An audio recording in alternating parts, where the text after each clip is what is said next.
Again, we thank each of you for taking the time out of your busy schedules today, although it may have said mandatory, to come and learn what others are doing in our community, glean all the information that you could possibly get, as well as take it back to your communities. We're going to start this segment with some strong tobacco advocates in our state. I'd like to begin by saying my name is Joyce Rayner, and I'm the Executive Director for the Center for Healing Hearts and Spirits under the auspices of the Women's Council on African American Affairs, Inc. And I would like to personally thank Dr. Marion Lothery and the Ms. Argo staff, and Dr. Kevin Johnson, for inviting me to moderate this panel. I like it when I moderate and not necessarily be the panelist. So we appreciate everyone, and we will appreciate everyone's attention. Just want to give a few reminders before we start. I know those phones are still on silent, right? All the heads are shaking yes. So we want you to keep them that way, and remember, if you take a phone call, please step outside. There's going to be evaluations that we're going to want you to turn in at the conclusion of this event, as well as CEUs will be available at the conclusion of the event. So please do your due diligence in completing everything that they're asked so you can, in fact, get those. Again, we're here today because we're learning, we're getting ready to learn about best practices, what's happening in the state. One of the things we do realize as to tobacco prevention advocates and those who are working in tobacco control, we live in different parts of the state. There's no cookie cutter approach. What works in Central Arkansas doesn't necessarily work in South Arkansas or Northwest Arkansas. So that's why we have all the different grantees who are doing so much vital and important work. This morning we are very proud of the presenters here. Do they look nervous?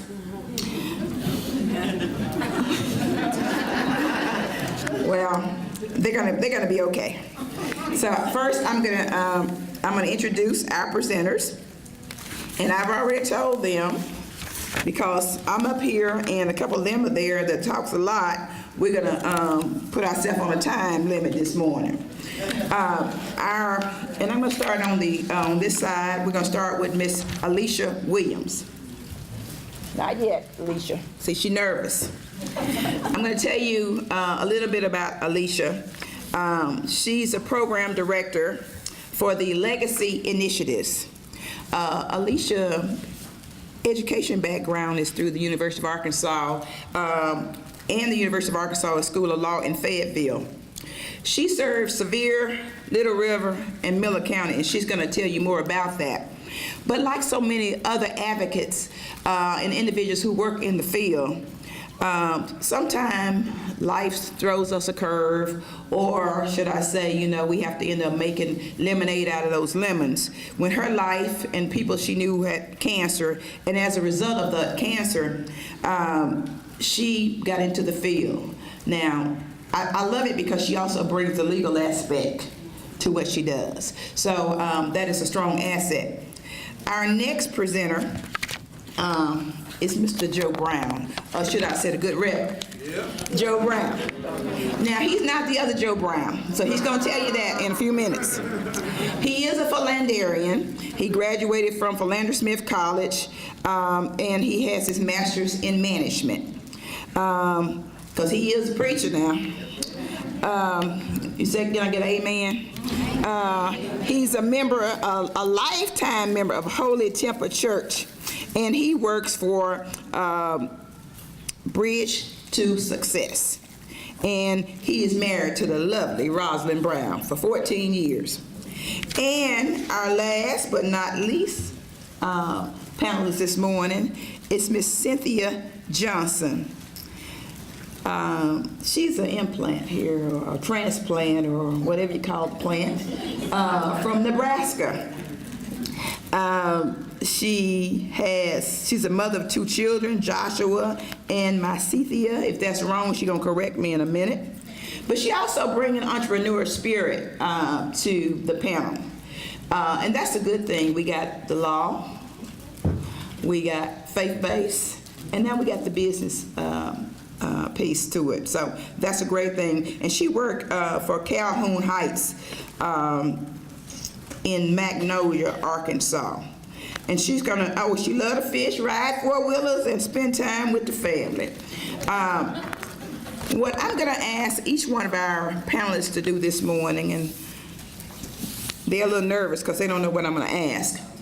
But one of the things I'm gonna ask each one of us to give us a 2 to 3 minute introduction of not only themselves, but of their organization, the work they do. But at the end of that introduction, that's 2 to 3 minutes, Joe. I want you to tell me something that is like a claim to fame that you've done in your organization. And I'm gonna give you an example in case you're wondering what I'm asking. I like to say that my claim to fame, or with the Women's Council, we are strong with our Holy Grounds initiatives, with our For Me and Our House programs, in coalition buildings or collaboration. And if I moved over to Mississippi County and asked Elroy here, I would think about 5 loaves, those fish and bread, and feeding the multitude, what he could do when it comes to media. He can do so much with so little. So, when we think about claim to fame, and there are others of you that I can think of, you all have certain claims to fame that I know you for. So we're gonna start with Alicia. Alicia's gonna give us a 3 to 5 minutes and then tell us what her claim to fame is. The organization that I work for is Legacy Initiatives. It is a nonprofit community development organization in Southwest Arkansas.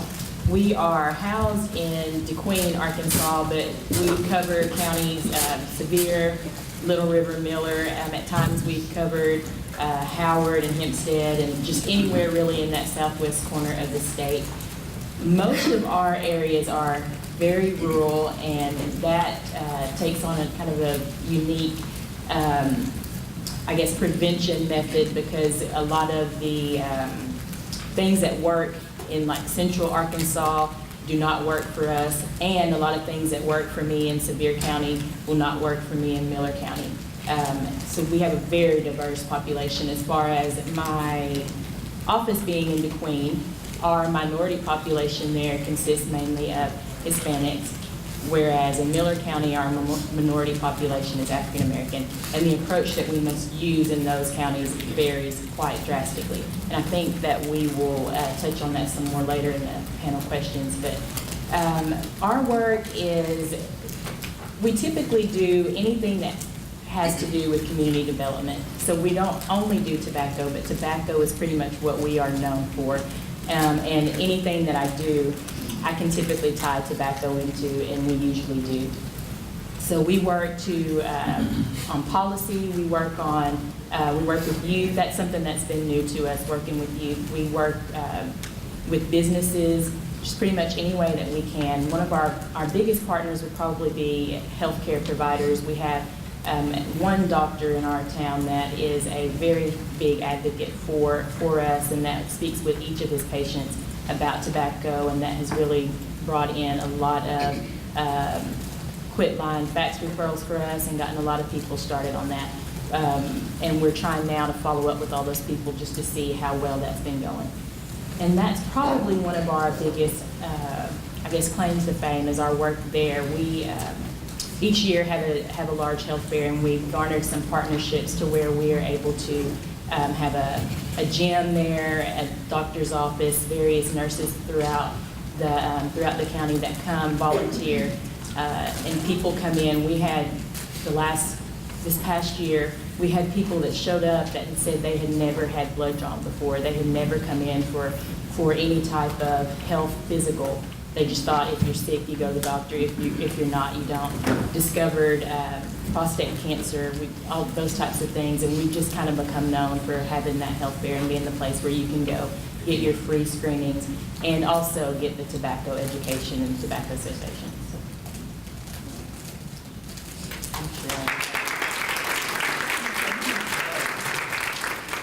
So, Good afternoon, I'm Joe Brown, the Stand By Smoking Man. I'm the program coordinator at Bridge to Success. I work with kids, and so I have to make myself comfortable. Everybody in here is sitting in comfortable seating. If you look around you, you will see where you sat. You sat where you chose to sit, and so I have to be comfortable in what I do. And so when I put this coat and glasses on, I'm the Stand By Smoking Man. And so when I don't have the coat and glasses on, I'm Joe Brown, and Judge Joe Brown is not my father. And so I wanted to talk to you real quick, and I do have 5 minutes, Ms. Rainer, so I'll probably take all 5 of them. There's something in a name. There's something in a name. There's a name that you were given. And so I was born to Joseph and Gertrude. My father gave me my name. And so my father went to Philander, and I followed in his footsteps there. My mother went to a school called AM&N, and I think some people are familiar with that name as well, AM&N, Pine Bluff, UAPB. And so I come from there. So they gave me my name, but then I earned a name. So there are some people with doctors in front of their names. There are some people with PhDs behind their names. You've earned that name. And then there are some names you're given. They call me the Stand By Smoking Man. Because everywhere I go, I fight for clean air. And that's just one of the things I do. When I'm advocating for Stand By Smoking, and I'm in classrooms, and I'm doing fairs, people are not just smoking cigarettes. And so I have to advocate for clean air. I work at Bridge to Success, and Ministry of Intercessions is the parent company, which is the vision of the visionary. My boss is in here. His name is Pastor Ron Wilson. Can y'all give him a hand? Wave your hand, boss. Come on, give him a real hand. Anytime you see a turtle on a post, somebody put it there. And so I didn't get to where I am by myself. And in regards to Stand By Smoking, I look at myself in this process. We have people who are at the top, we have people who are at the middle, and we have people who are the feet of the operation.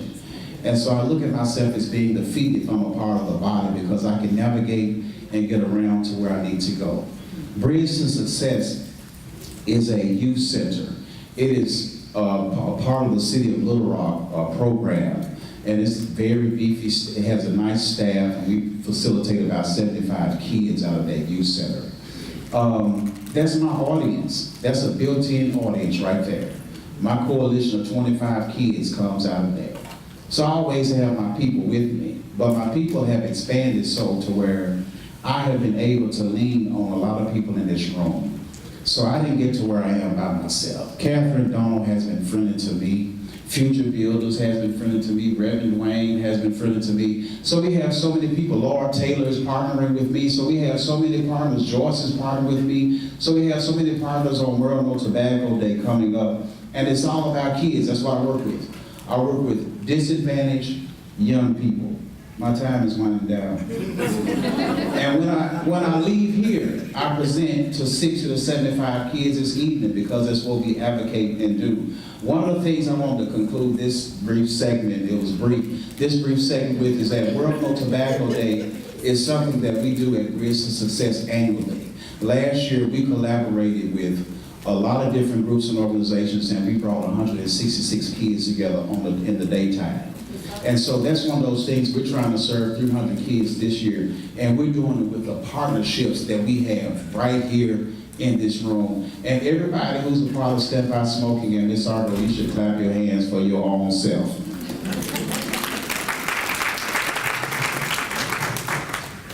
Is that your claim to fame?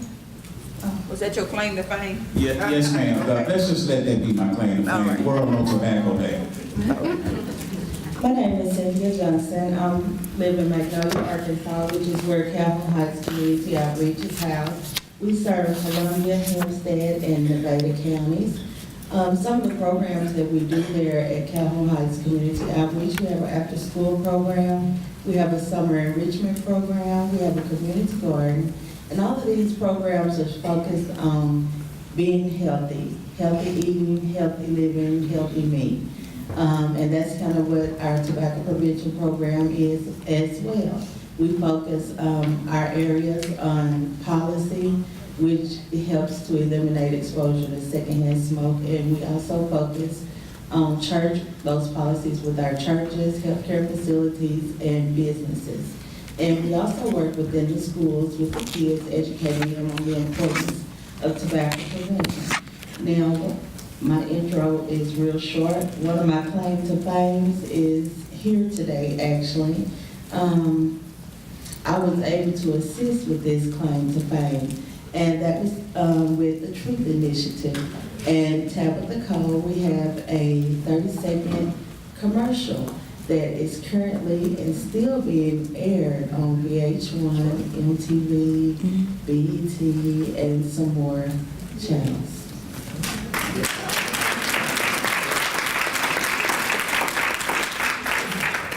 Thank you, panelists, for that. And I want each one in here to be ready to share when someone asks you, what's your claim to fame in your industry? Not necessarily personally, but what you've done, how have you affected change that someone know you by that particular change, and it was a positive change. I have some questions that I want to, ask our panelists today, because when we look at our communities, whether we look in North, West Arkansas, Central Arkansas, Southern, and so forth, we see the imprints of the tobacco industry all over our communities. We see those subtle, and then we see the overt, and then we just see them just in-your-face type tactics from our tobacco industry. I want you all to share in your local communities what you're seeing as a tactic used by the tobacco industry in the populations, the targeted populations that you're serving. And we're going to start with Cynthia. Okay, in the areas that we serve, some of the tactics that I've seen over the years is with the advertising. They are doing more and more of the flavor, making it more appealing to African Americans in the form of the urban hip hop, making it seem cool type. There's a lot of that in the areas that we serve. Joe? In the, my area is in the city, so I'm in the actual city in Southwest Little Rock. And so it's a disaffection area, and so what's being used is, I call them the hood stores. So at the hood convenience stores or the hood gas stations, what you'll see is the ads that are all outside. They're tethered with people who look like me. And so they're targeting African American people in theirs by visibility. And then you go online to these rap websites, to YouTube, etc., where there are not laws to where you cannot run the ads. They'll be pleathered or plastered with those type of ads appealing to young people. So if young people like music, it's music and a Black and Mild, which is tobacco, or music and a Newport. And a lot of people are not necessarily smoking just cigarettes anymore, the young people, but it's a segue and they still mark the same thing as smoke. And so there's still cancer causing and dangers involved in that. And so that's how they market it. They're making it normal. It's just normal. Everybody's doing it. And so when you don't have that, and this goes into family too, when you don't have that father figure in the family to kind of lead the family, they look for role models which are on TV or which are in lights. And people want to glamorize and be like what they see. For me, the counties that I serve, most of the areas are very rural, and we don't have, like in the city where you have the neighborhood stores, so we don't get to see as much of the racially targeted advertising that you would think of, because all of our people shop in all of the same stores. We have one Walmart. We have one, so we don't see that as much. And I think because of that, a lot of the youth that I work with feel like they're not targeted. But like Mr. Brown said, when they go online, there's things that they see there. It's in the advertisements, in the things that the games that they're playing, when they're just on YouTube, or when they're listening to music, the songs that they listen to. We recently had a Kick Butts Day event, and we were discussing that. And several of the kids that originally thought, nobody targets us, there's no advertising for us. And the more we talked, the more they started thinking of songs that they heard about cigarettes in, or usually it's not cigarettes, it's usually just the other tobacco products. And just all these different things that they don't even realize is bringing in advertisement to them. They feel like they're making their own choices, but don't realize there's so many things that's inundating them every day that's pulling them towards those choices. But because you don't just walk to the corner store and see the ad, they feel like we don't see that stuff around us. We make our own choices. We just like it because it's cool. Nobody's targeting us. But to actually tell those kids how much money Big Tobacco is spending, $116 million in Arkansas, that is how much money they're willing to spend to get you to replace those smokers that are dying. That's when they realize, hey, maybe I am being targeted. Maybe there is something to that. And just to follow up with Mr. Brown, when he talked about, he referenced the hood stores. And I know one of the areas, because I also serve Pulaski County, and he references, and they're by zip codes too, when we look at zip codes. And I think one of the areas like 72209 or 72207, where it's low socioeconomic, they're experiencing poverty in that area, dilapidated housing in that area. We're talking high crime in that area. So when he referenced that, when they say the hood, want to make sure everyone in the room understands exactly what he means in those references, and that's why it's so important that we target those areas. And speaking of targeting those areas for tobacco control efforts, we know how those industry is targeting and the tactics of the industry. You share with us what's there. Now tell us what you do or what your organization is doing to combat what's going on in that particular area, that neighborhood, those particular counties. You know what's going on. What are some of the things that you as an individual or as a coalition or organization is doing to combat that? And we're going to start with you, Alicia. We try to attack it from a lot of different ways because, like I said, the tobacco industry has a lot of resource and they use that resource. And we don't have, comparatively, we have very little. But what we have is our presence there in the community. We are local, we are there, and we can talk to the youth directly. We can run radio ads that are right there and target exactly who we're trying to target. So that's what we do. We do a lot of radio, we do a lot of social media, and then just in events that we have, like the Kick Butt Today events where we gather kids up, and when they're there and they find out that they're being targeted, and just that in and of itself makes a huge impact. They don't like to think that they've been manipulated into doing something that they thought they were choosing on their own. I guess the ADH has the program with the STAR surveys, and where you go into the stores and just kind of take a survey of what all the advertising is and how that's going. We've done that for a few years and started putting together that information and using that to talk with local leaders around just policies as far as park policies and different things like that, and making sure that the community, one, understands the dangers of tobacco, but also understands that they are being targeted and what effort is going into that, and just trying to counter it with the little resource that we do have.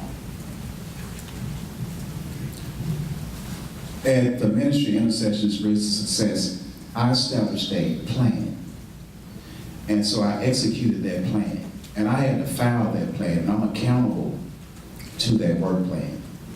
And so my work plan says that you're going to advocate anti-tobacco with churches, which has a population of African Americans, and daycares in that African American community.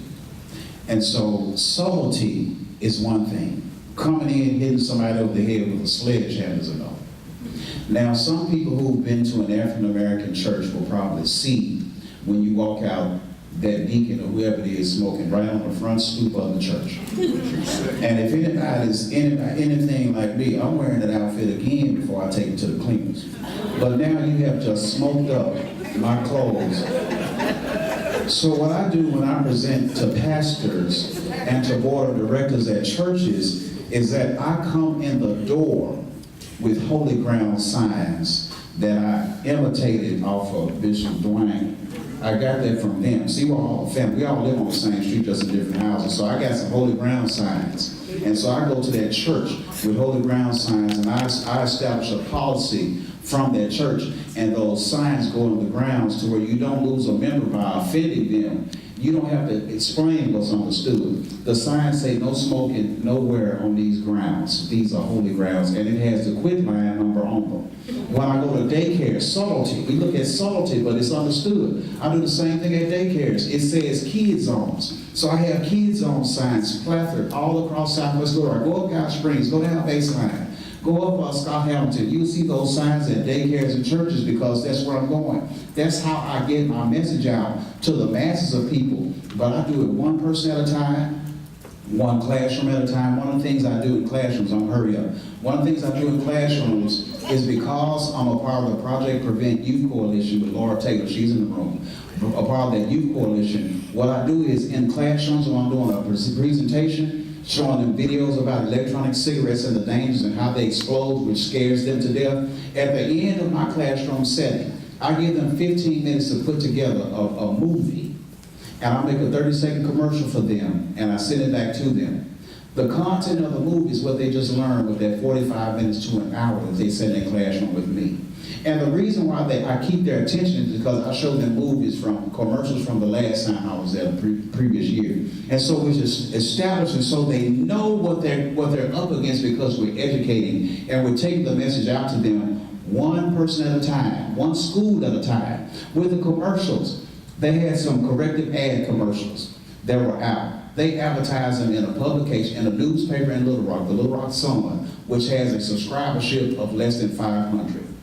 What I did is I took those commercials and I weaponized them and I put them on 3 radio stations. And those commercials reached over 250,000 people. And so that's how you weaponize what you're doing, and you take what you have and you extend it, and you can reach people. And if you can just reach one, you've done something.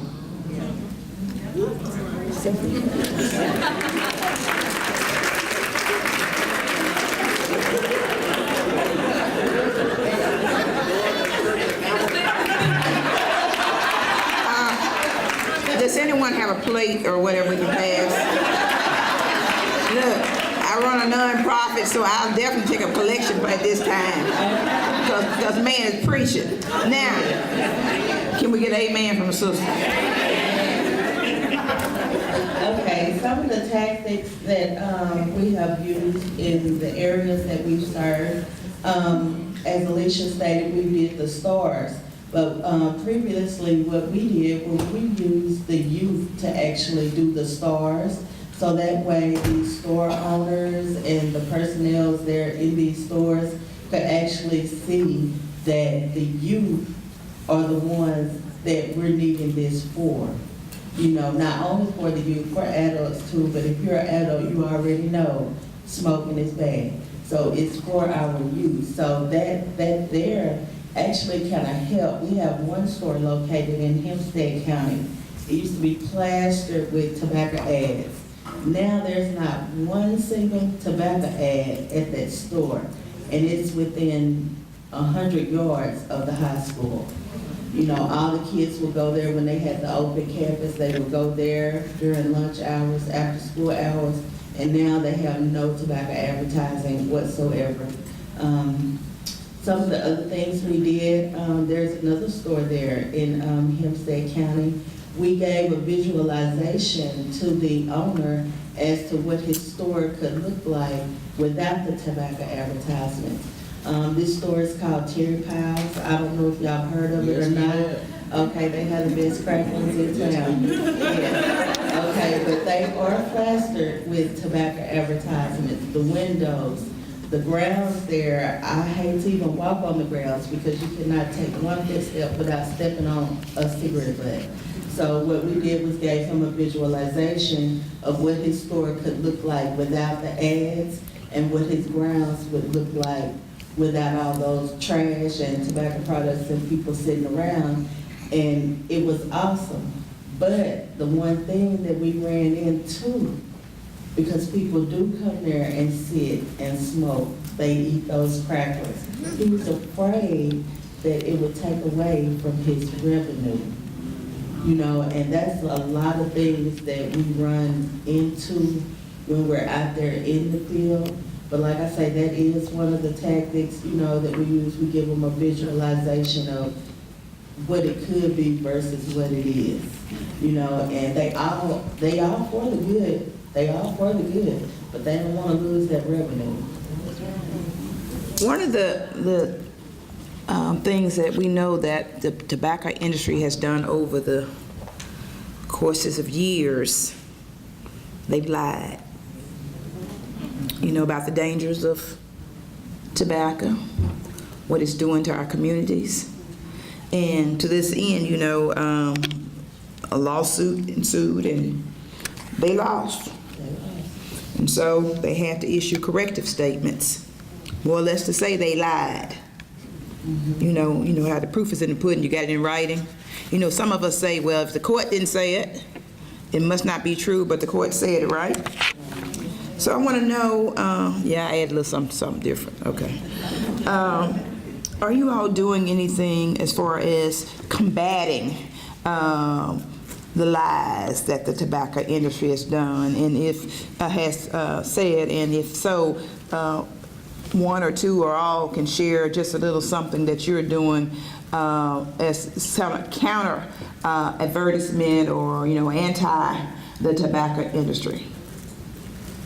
Well, yeah, with the corrective statements and the rulings since then, we've been running a lot of ads on a lot of the local radio stations, targeting a lot of the minority stations and Hispanic stations.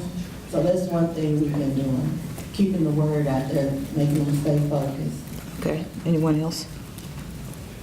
We've done the same. We're doing the same thing, taking those corrective statements and putting them in on radio stations where the people in our area will hear, and any event that we have, making sure that those are displayed, or that if we're discussing that, we discuss it, because most people haven't heard of it. If we don't use those ads, the few places where the industry is required to publish are not going to reach our population. So we've been just taking what's already there and using it in our local area.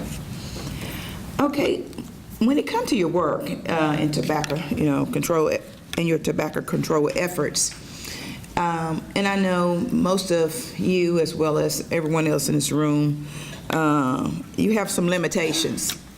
Staffing, you know, trying to recruit volunteers or bring on other advocates. Funding. There are a lot of things that can be a challenge and as a barrier to your program. Could you share any of those that you have regarding big tobacco practices? What's barriers, and what do you feel that maybe can be one thing that you can do? Or if you guys, if you looked over there at Dr. Lothry and said, Dr. Lothry, I mean, I love this work. I'm really affecting change. It's happening.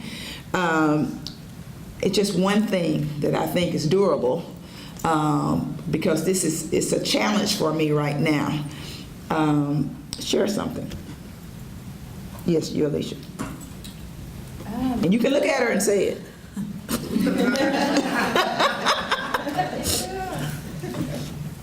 Obviously, funding is always going to be a challenge. We will never have the funds to do what the tobacco industry does. But I think one of the biggest things is just their innovation, and funding gives them an opportunity to expand on that. But just being able to keep up with all of the things that the tobacco industry is throwing out, to make what they have desirable, to make it cool, to make it the hip thing to do.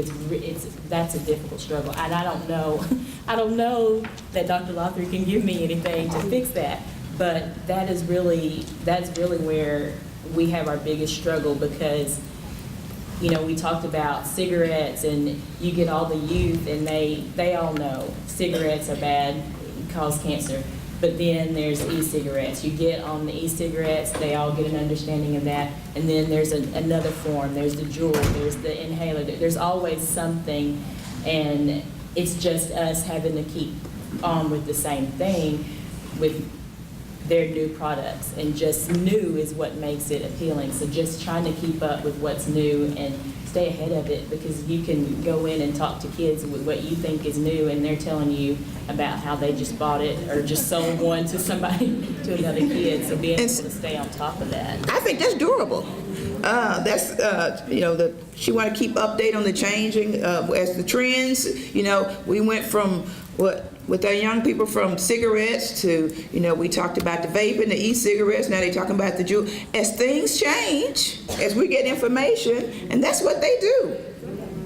I mean, this is a good opportunity for, I think, some improvements and getting you some assistance.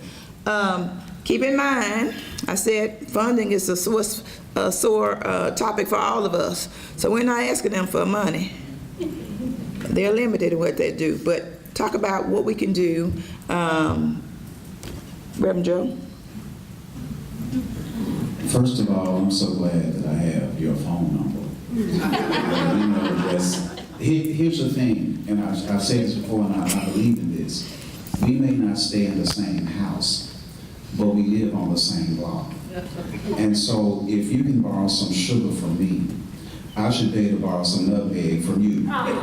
So we should be able to bounce off each other. So a lot of things are doable if we're resourceful. And so there are some times I ran into a snag. I did not know how to weaponize the corrective ad statements. And so I was embarrassed to really ask a lot of different people. So I called somebody who I could confide in, and it was Catherine Donald. And it was done. She went to the top, and she got it taken care of for me, and I realized that they could be weaponized along with Dr. Laffer. So Dr. Laffer actually finally said, you can do that. And so, but we worked together on some things that seemed like that they were impossible. And then when it comes to the resources, a little bit makes a whole. So if I have a little bit that I can help out with, and like I said, we're planning World No Tobacco Day, and so we're all taking a little bit and we're working out a whole. And I think that if one thing that we could, is communication. We just need to stay in communication, because I don't necessarily know everything that you're doing, and so we can probably partnership and do something parallel instead of crossing each other on some things that we're doing. So I think that's one of the most important things, if I answered your question at all. You did. I think something challenging would be kind of along the lines of what Mr. Jones said, especially communication. If everybody is on the same page, then more can be done. Throughout the years of doing this, working with the different churches, the healthcare facilities, the businesses, they all have this thing of failure or loss of revenue. You know, now if we can get them to overcome that and their church still be successful, you know, they just don't understand that if you got 50 members smoking, in time these 50 members is going to be gone. What are you going to have to replace them? You know, the businesses, okay, you selling your cigarettes, you making your money now, but when these people die, what are you going to do? You know, because we're out there educating our youth now that this is a no-no. You know, and the more that we're out there and the more that everyone that we're working with is on the same page, the more we can be a positive figure out there. So everybody being on the same page would be kind of challenging for my organization anyway. Okay, so we need to work more. We need stronger communication, more effective communication. I hear more collaboration. Yes. And you know, a lot of that come from coalition building too. Yes. You as a strong the organization is as strong as its coalition is. True. And you've got to reach outside of your comfort zone and bring people in. We also got to think about if it's a win for me, it's a win for you. So we need to address, sometimes we get territorial. This is my piece, that's your piece. But think about it, it's for the benefit of the whole. You got to think about that. I'm a Trekkie. What did Mr. Sparks say? The needs of the many outweigh the needs of the few. So we got to think about that when we're out here doing this work. And I just want to challenge everyone because I think Catherine and Barbara Cumpy and a few of us, we've been out here for a minute. I know I've been funded through the university since 2004. And one of the things that we've all been told and we all need to learn, sometimes we don't want to hear it, but in this work, if we do our job, we're supposed to work ourselves out of a job, right? And when we make sure that all our communities are smoke-free and tobacco-free, make sure they're healthy and safer, we're supposed to be working our way out of a job. So when we get wins, we should celebrate those wins. But we also need to learn to move without the money. You all know what that means? Mm-hmm. Because something that Joe alluded to, the collaborative effort from a lot of the partnerships. If I got it, Dwayne has it, Barbara has it, Catherine has it, or whatever, it's information dissemination and sharing of the information. There are no silly questions, dumb questions. If you don't know how to do it, we want to make sure that you're educated. So when you go out into the community, because one of the things when it comes to the tobacco industry, look, they do their research. They got it down. Make sure you do yours. Now that's a challenge. If we're not all speaking the same language, if we're on different pages, that is a definite challenge. And I had to say that, and I'm off my soap, okay? I got one more question. As advocates, and everyone in the room is an advocate for something, okay? And a lot of us eat, sleep, and breathe advocacy. We do. We eat, sleep, and breathe it.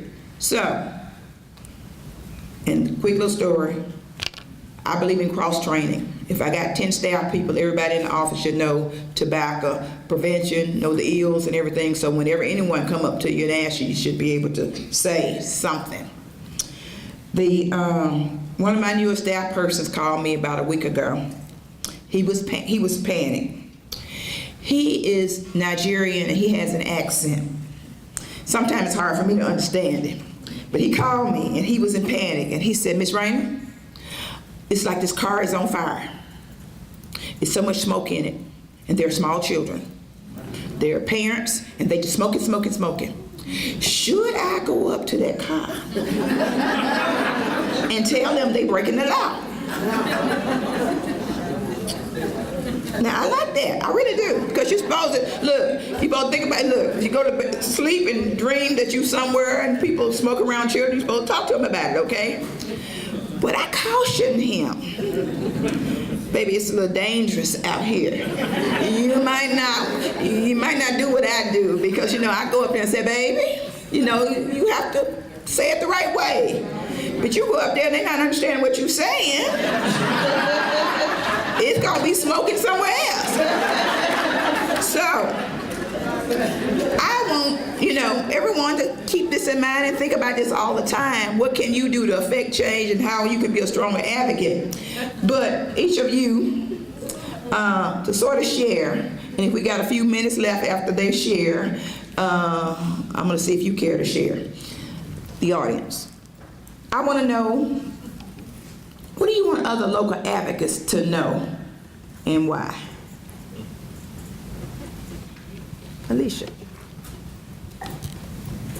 I think, especially if we're talking specifically about tobacco advocates, I would want them to know just how grateful I am for what they do, because I am not able to do what I do without what they have done. Especially all of you that started this before I did.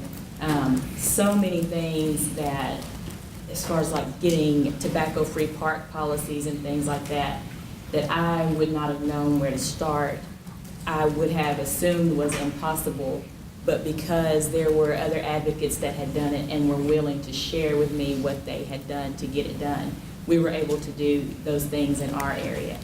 Another thing, I guess, is just knowing that we are all in different areas. There are different approaches that have to be used, but that the support from each other, regardless of how different our communities are, is really key to getting things done. I got so much information and help from Catherine for our parks policy. You know, D-Queen is nothing like Little Rock, but she was able to provide me that stuff, and I was able to use it, tailor it to our city council and our mayor, and get the job done. So just to know that we are here for each other and that we all win together, it takes every one of us. We cannot just do something in Southwest Arkansas and leave it in Southwest Arkansas. It won't make the change that we need. If I can let everybody know, I say this so often, relationships are defined by the people who are in them. And so if I could lead that, if we establish a relationship, not just in the communities, even in this room, I made sure I spoke to everybody in this room, and I do it every time I come to anywhere, whether I'm on a panel or whether I'm a janitor or whatever. I speak to everybody in the room because of the relationships that are brokered. There are some walls that need to be knocked down in the industry, and that's done by relationships. I've had to show up at Bible study to talk to pastors.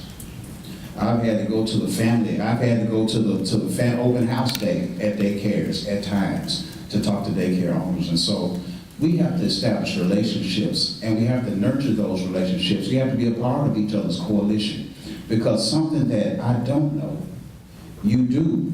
And I've found that people are willing to share their successes. Even the things that they failed at, they're willing to share that. So that's what I would like for other advocates to know, that sometimes even when you fail, if you share, that's something that you can grow from. And so you can talk to other folks and establish the relationship with them. I would like everyone to know that whether you're a new advocate or if you've been doing this for 10 years, keep faith, have the faith. This too shall pass. Whatever it is that we're trying to accomplish, whether it's T21, whether it's raising the tax, whether it is eliminating tobacco completely from Arkansas, keep the faith. As one, we all can do it. There is no I, me, or my. It's all us, because we're all under one roof, fighting for one cause.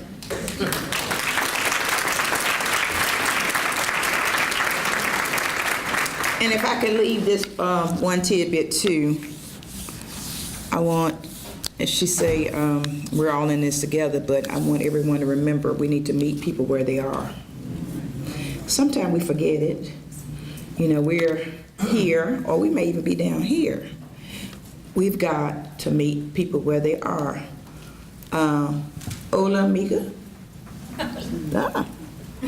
We gotta meet. Look, Sue and I work together all the time. Hell, I ain't know what she's saying half the time. Look, but we've been working together for years. I've worked with Sue so long, I even know what she's saying, you know, a lot of times, and folks are like, what that lady say? That's my partner there. She is. And I know what they offer. I know where they work all over the state. She loans her people to me, vice versa. She will work with them. I got some work for you to translate for me too before you leave. Devil show, whatever. But also, Catherine. It's so important. Catherine's coalition trained our coalition, helped pull the coalition together in 2004, 5? Yeah, long years ago, okay? Vice versa. We work together. Anyone have I care to share? Yes, sir. Poverty, tobacco, and jail. And stand up and turn around. That's how you care to share. Poverty, Okay. tobacco, and jail go hand in hand. In our community, most of our high school students are reading on the 3rd grade reading level. And it's called reading comprehension. But they start building prisons by the time our kids reach the 3rd grade. Well, if you can't read and they already got a prison wait for you when you go to jail, most of the time you turn to tobacco or different products. We self-medicate ourselves, and tobacco is the way that we self-medicate. So we, as past president of the Fathers Initiative for the state of Arkansas, we team up with the fathers around the state to try to get them to get the word out. Most times we do something called second gen, which is now whole generation. We focus on the whole family. Usually when you want a child to smoke tobacco, you can also do it through the mother because you advertise to the mother, and when a child sees the mother do most of the time, they're most likely to repeat and do the same thing. So we come up with a community garden, which I won Project of the Year for the state of Arkansas. And what that does, we bring kids out the school system and teach them STEM, science, technology, engineering, and math. That's the way to try to combat the poverty and get them on a different level and try to understand what they're going through. But through reading comprehension, if you can't read, then you don't know what you're reading when you look at these, and they give you something for you to read. So when you look at the commercials, you hear what they're saying, but you're not actually comprehending what you're reading when you read it. So just work on these young kids and these young women through reading comprehension. And what county you from, sir? Mississippi County. Mississippi County in the house, okay. Do you see a significant amount of support from your city officials? And if you are, how do you get them involved? Actually, we had a town hall meeting with Ms. Sullivan and Ms. Oliver, and my mayor, he was late, but he was there. But he wanted to come in afterwards briefly to talk. And Ms. Oliver and Ms. Sullivan talked to him briefly, and something really got his attention. So I believe we're actually going to get to kill 2 birds with 1 stone in Columbia County, and that's T21 and raising the tax on tobacco. So that really caught his attention, raising the tax on tobacco, that extra money that he could have for the city. So that's one thing got his attention.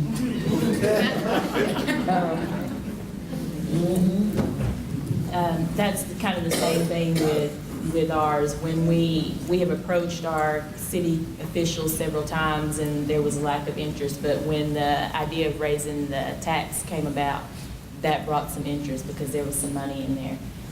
But also, for us, it varies between cities what we have to do to try and get buy-in within our in our cities. Like in Texarkana, we formed a coalition there with a lot of advocates that have relationships already within the city regarding other types of issues, and because those partnerships were already formed, that has made a huge impact. In some of our smaller cities, it's just, you never know what's going to get you in there. We have just gone in and just kept going and kept going. When we first approached in DeQueen about tobacco-free parks, we were told several times nobody would be interested in that. So we just kept asking over and over and over, just put us on the agenda, just put us on the agenda. And once we finally got on the agenda, it was just a matter of having, I think, 2 parents say, my son has asthma and we're tired of having to deal with all the smoke at the parks. And all of a sudden, the council members started calling us, when are y'all gonna get this back, on the agenda? So it's just a different approach every city, but usually persistence. None of them are probably just going to be ready when you get there. You just have to keep going back and keep going back. It's election season, and so it's not hard for the politicians to show up. We have brokered those relationships because we're in coalitions across our territory. And so we know who the politicians are, and so we can call them, especially during this season, in regards to making their minds up. The presenter earlier today talked about when R.J. Reynolds was funding Al Sharpton's program. And this was after Eric Garner had, and I appreciate you for sending that article. It was after Eric Garner couldn't breathe, after he got choked. He was smoking loose cigarettes. And so in our city, you have the tobacco industry. And I was fishing one time with a tobacco industry representative. And so he was talking about his industry and I was talking about mine. And so what ends up happening is that they're funding the politicians. And the politicians do like the money around campaign time. They're not able to make their mind up because they'll stay out of it. And so they won't make a decision just like our sharpened flavor cigarettes, and we know that a bunch of African Americans smoke menthol. And so a lot of the people who look like the target audience won't make their mind up or make a declaration. And just a little slight follow-up. Joe and I serve same city. We have some movement on SmokeFree Little Rock. Right now, it's at the hands of our city manager, is moving up to our board of directors. So we're doing the groundswell. Barbara Compey and I have been in those meetings, and I know it's a fine line. We're education. They're lobbying over here. So we stay over here on our side because we can only educate. And so we're process of I said it, didn't I? Educating our city officials right now. We've given them a lot of information, but we also have movement in Hot Springs, SmokeFree Hot Springs and SmokeFree Bryan. So we're working in a lot of the cities. Yes, it's a uphill battle, but yes, there are some things that are actually, we got a little movement going on. I have 2 minutes. 2 minutes. Elroy, you got something to? Well, actually, but I'm. You want to defer to Catherine? I'll let Kelley. Okay. Thank you. The barrier sometimes is self-inflicted from our people among us, not necessarily opposite us. One of the things that I find that it's very difficult to do, to fully do our work, is that we need to recognize there is a difference between demonizing industry like the tobacco industry and just telling the plain truth. And when we are just kind of subdued to not be able to tell the full truth, for instance, our industry that has actually been adjudicated a racketeer, and we can't even call them a liar. We can say you need to tell the truth, but you can't call them a liar. So some of those type of things we need to look at and work on, because it's very difficult to fight a dragon with kid gloves. That's point number one. Then the other point that Joyce made is we should be working ourselves out of our job. I too used to subscribe to that, but I've grown a little bit beyond that, because until we put the tobacco industry out of a job, till we send them all home, never to come back, we all need to be on one, because any gain that we gain, we need to be able to sustain and maintain it. So don't go to sleep once you do get a win, celebrate. But until we send them home, you guys are in business. Okay. But you're moving without the money. Okay, we appreciate our panelists so very much.